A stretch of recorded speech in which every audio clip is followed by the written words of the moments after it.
We have to watch this clip of the central bankers mocking you. They are literally laughing in the face of public citizens like you and like me. You work so hard, produce value, make money, and they can literally print it and devalue it with a couple of keystrokes. Let's dive into it.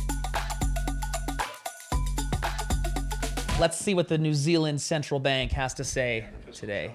Yeah, the fiscal challenges, etc., that are there. So very focused on being cost effective. We actually fund ourselves and then work out what dividend is needed to pay. So we kind of work, it's a great business to be in, central banking. You print money and people believe it. And touch wood. Touch wood. Okay, they're obviously pretending like this is satire. This is clearly saying the quiet part out loud, if you will. It is absolutely petrifying. That is the reality of money around the world. This is literally fiat currency in a nutshell. He's joking about paying themselves dividends. This is exactly how it works. You print money out of thin air and the people seem to believe it. See, back in the day, money used to have value. Money was originally designed as a medium of exchange for everyone to be able to do commerce easier and better. And then we had the 6102, and then we had gold completely removed from the gold standard. WTF happened in 1971.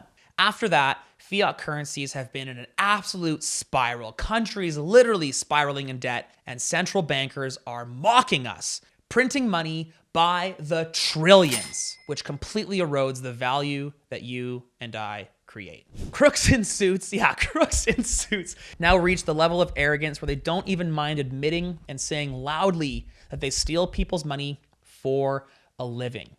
They live by stealing, no consent given. So per definition, it's theft. Whew, this is heavy hitting. Should all be in prison. Yeah, no kidding, should all be in prison. But the problem is, the prison system is literally run by the same people. Central banking, governments, they're in cahoots, you guys. What else we got here down the line? It's okay, as apparently the government, has adopted the symbolism of Maori deities into the central bank's strategic framework and vision. He has a license from other realms. Yeah, this is future-proof, but this is a little bit ominous of the past. We have seen this story before. We know what happens when we print money into oblivion. It's interesting that the majority of humans don't actually think of this printing money as theft. But when you break it down, they are inflating, producing more than the actual root production, the actual energy and value from the production that creates money. The only reason, money is fake. All money is fake. It's simply a representation of the value created. And so when I work, when you work, if you are cutting hair and I need a haircut, you are providing value, I need to give you some level of equal value in return. Thus is money. But when you and I have to spend energy to get value in order to spend value, but someone else, a third party, can come in and drop a bunch of superpowers, drop a bunch of unfair rules that they don't have to spend energy, that makes yours and my efforts worth less. Ergo, we get less for the value, the energy that we have to spend. We get less. Less if you have someone else, a third party, giving and inserting factors where you get less. That's theft. Okay, here we have the same clip, the same guy making a claim that Bitcoin, guys, we love Bitcoin. Bitcoin is literally freedom money above this. I'm not surprised that this central banker is about to go off on Bitcoin, neither a medium of exchange or a store of value or a unit of account. Guy, what could it be? Oh, I've got a question on, are central banks around the world at all concerned about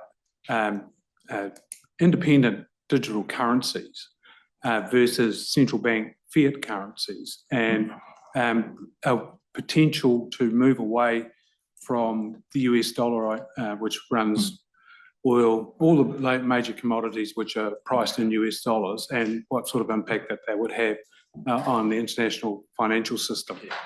He acts like the US dollar is the end-all be-all of the world, and it has been of the monetary system for a very short period of time, about 100 years. Guys, commodities, oil, value has existed for a millennia. Fiat currencies have existed for a couple hundred years. The world does not need, rid your mind of the toxicity and the lies that fiat currencies are required to run the world.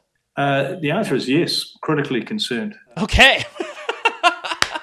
This guy tells it like it is. Central bankers steal your money, and we're very scared of sound money. Mostly in that what is advertised on the tin is not what is in the tin for the purported alternatives to central bank cash. So there's concepts such as a Bitcoin. It's neither a means of exchange, it's not a store of value, and it's not a unit of account. Yet people try to use it as that. It's got other purposes, but it is not at all a substitute for, not even a complement to. It's got other purposes, my man. It's scarce, it's transferable, it's easy to authenticate, it's divisible. That sounds like sound money to me. What could the other purposes be? You literally have a unit. You have a token, a digital token, backed by energy, real world energy, that holds all of the properties of sound money. It only does one thing. It doesn't do other things. It literally is programmed to protect the value you create with your time forever. It is number go up technology, up forever, Laura. It is out of hand, the best, the number one, far and above any level of store of value. And by the way, it also happens to be a medium of exchange. I also happen to be able to send it to you on the other side of the video anywhere in the world without the need for a middleman. There is no need for central banks. I literally am living proof of someone that has been living with Bitcoin as a medium of exchange for years. Recently, I have traveled to Costa Rica. I've traveled to Guatemala. I have literally used Bitcoin in place of those fiat currencies. Those fiat currencies are so broken and so bad, not even the locals want to touch them. And in their place, they are using Bitcoin. They're not using the US dollar. They're not using credit cards. They're not using some other, some soon-to-be CBDC or anything like that. They are literally using Bitcoin. Like, I'm paying for smoothies and I'm buying lunch with Bitcoin in these places. Bitcoin is an incredible medium of exchange. And the best part about it is I don't have to transfer it. I can just work, earn Bitcoin, spend Bitcoin. Like, think about the fiat games. Think about the clown world that is anything other than you give value, you earn value, you store value, you spend value. Ultimately, it begs the question, right? Are these guys idiots?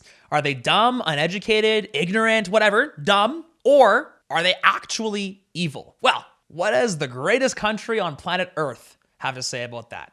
One way to say it would be, I think we now understand better how little we understand about inflation. That's not very reassuring. No, honestly, this was unpredicted. I was looking at our unpredicted.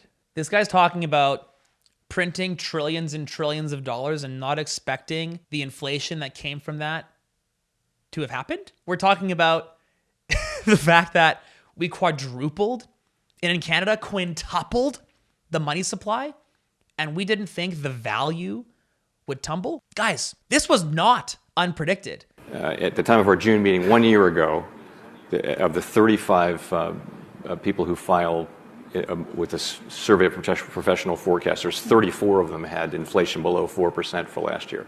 And of course, it was way above 4%. No kidding. It was way above 4%. How?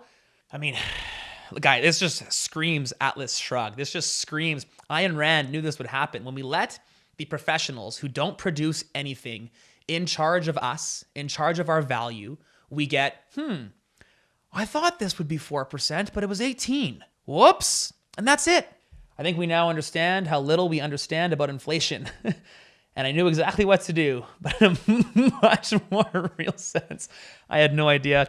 Just quickly, guys, there is an opt-out. There is a better way to store your value. It's obviously to buy Bitcoin. I am not suggesting you invest in Bitcoin. I hate it when people invest in Bitcoin. The second you invest in Bitcoin or anything, you've got your eyes on an exit. You've got your eyes on a sale price. You're looking to sell your Bitcoin. Don't mess around with these crooks in suits. Don't even think about buying the charade of a CBDC or some other inflationary cricket. At the end of the day, you work hard.